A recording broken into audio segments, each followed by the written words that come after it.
अधिकांशतः हम बेहोशी में जीते हैं।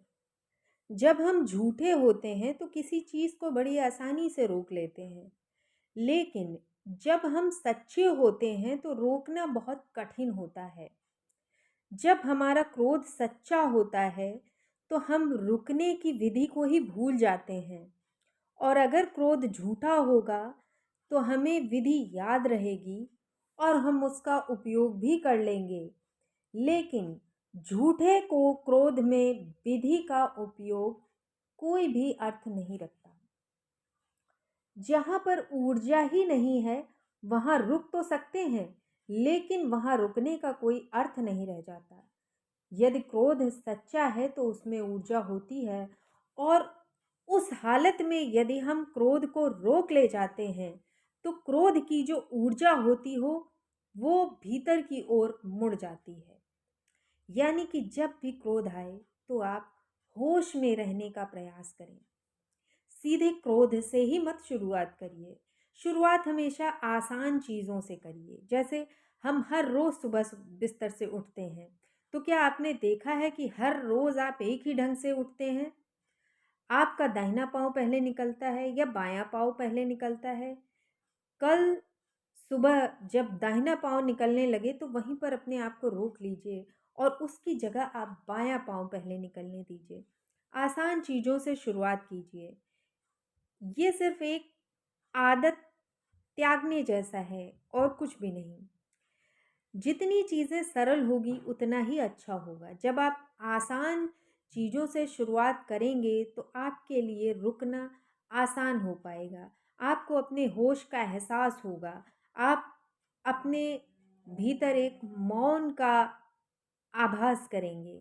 एक शांति का विस्फोट होगा आपके भीतर, और वो शांति आंतरिक शांति होगी। मन हमेशा जटिल चीज़ों पे छलांग लगाता है, लेकिन हमें आसान चीज़ों से शुरुआत करनी है। जैसे दिया जलता है और उससे प्रकाश निकलता है, वैसे ही एक किसी बुद्ध पुरुष से कृपा निरंतर झरती रहती है। उसके लिए कोई प्रयत्न नहीं करना पड़ता। उसकी कृपा अपने आप ही आपको मिल जाती है। अगर वो है तो आप उसे पा लेंगे। समर्पण करना सबसे ज़्यादा कठिन होता है। जब आप अपने क्रोध को समर्पित करते हैं तो आप बहुत कुछ पा सकते हैं। जब आप अपने क्रोध को ही समर्पित नहीं कर सकते, दुख समर्पित नहीं कर सकते, तो अपने अस्तित्व को कैसे समर्पित करेंगे? जब व्यर्थ की चीज़ें नहीं आप समर्पित कर सकते, जब रोग जैसी चीज़ें नहीं दे सकते, तो आप अपने आप को कैसे पूरा का पूरा समर्पित कर पाएंगे? समर्पण में पैर छूना हो सकता है, लेकिन सिर्फ पैर छू लेने से समर्पण हो गया, ऐसा सोचना गलत है। समर्पण एक आंतरिक भाव दशा है। इसमें अपने को मिटाना होता है, अपने को पूरी तरह मिटा देना होता है, और केवल वहाँ पर बस गुरु होता है, आप वहाँ पर नहीं होते। इसके लिए बहुत ज़्यादा होश की ज़रूरत होती है। बड़ी सजगता से ये कार्य करना पड़ता है, और वो सजगता तब आती है जब आप इन विधियों का प्रयोग करते हैं और सतत ये अनुभव करते हैं कि आप असहाय हैं। क्या आप अपने को असहाय अनुभव करते हैं? अपने आप को शायद असहाय कोई अनुभव नहीं करता। कोई नहीं समझता कि मैं असहाय हूँ। हर एक आदमी मानता है कि मैं कर सकता हूँ, यदि मैं चाहूँ तो कर सकता हूँ। हर एक इंसान यही सोचता है, क्योंकि मैं नहीं चाहता हूँ इसलिए नहीं करता, लेकिन यदि मैं चाहूँ तो ज़रूर कर दूँगा। जिस क्षण आप चाहेंगे, आप सोचते हैं कि उस क्षण आप कर लेंगे। न करने का इतना ही कारण है कि आप करना नहीं चाहते। लेकिन कुल मिलाकर कोई भी व्यक्ति अपने को असहाय महसूस नहीं करता। आप असहाय नहीं हैं, आप सिर्फ थोड़ा सा आलस करते हैं, और दोनों बातों में बहुत फ़र्क होता है। आलस्य में कभी आपको कृपा नहीं मिल सकती। केवल असहाय अवस्था में ही आप कृपा प्राप्त कर सकते हैं। असहाय अवस्था जो है वो आलस्य नहीं है, आलस्य इससे परे है।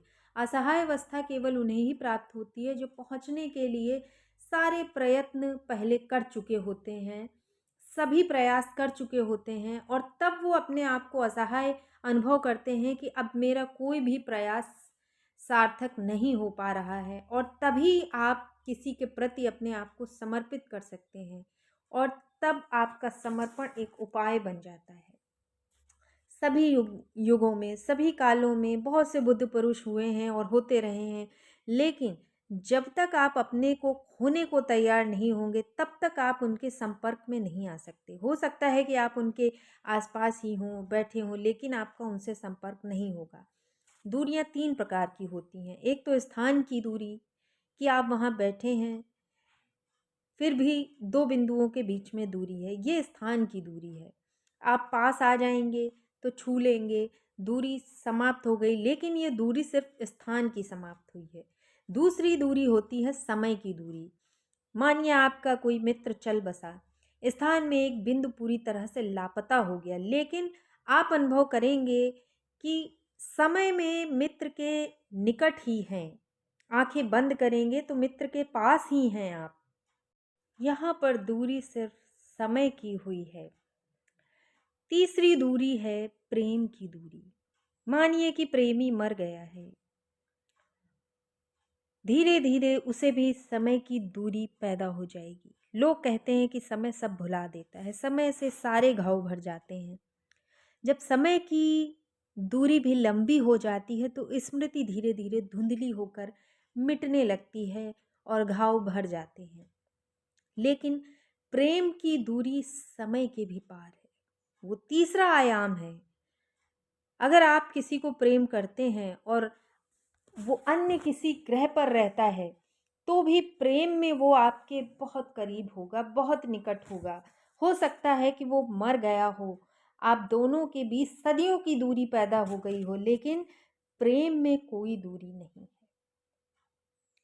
बुद्ध के पास कोई अभी हो सकता है, 2500 वर्षों का कोई अर्थ नहीं होता यहाँ पर, क्योंकि दूरी प्रेम की है। स्थान में बुद्ध नहीं है, शरीर जा चुका है।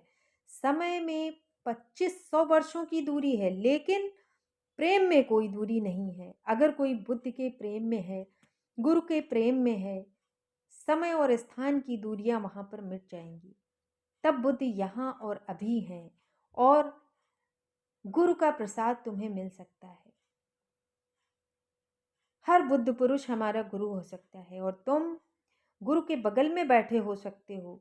जहाँ तक स्थान का संबंध है वहाँ पर कोई अंतराल नहीं, समय में भी कोई अंतराल नहीं, लेकिन अगर प्रेम नहीं है तो दूरियां अनंत हो जाती हैं। इसलिए हो सकता है कि कोई बुद्ध के समय में उनके साथ रहकर भी उनके संपर्क में ना रहा हो, और कोई यहाँ और अभी उनके संपर्क में हो सकता है। प्रेम में सब कुछ सदा शाश्वत रूप से मौजूद होता है। प्रेम समर्पण है। प्रेम का अर्थ है कि दूसरा तुमसे ज़्यादा महत्वपूर्ण हो गया है। अब तुम दूसरे के जीवन के लिए अपना जीवन दे सकते हो। दूसरा जिए इसके लिए तुम अपने को न्योछावर कर सकते हो। दूसरा तुम्हारा केंद्र बन चुका है, तुम महज एक परिधि बन चुके हो। धीरे धीरे तुम पूरी तरह विलीन हो जाते हो और सिर्फ दूसरा ही रह जाता है, और उसी सम्यक क्षण में तुम्हें प्रसाद प्राप्त होता है। उसी समय तुम्हें गुरु प्रसाद दे सकता है। बस एक असहाय शिष्य बनने को तैयार हो जाओ, प्रेम में पूरी तरह समर्पित हो जाओ, गुरु खुद तुम्हारे पास आ जाएगा। अगर शिष्य तैयार होता है तो गुरु सदा ही पास आ जाता है।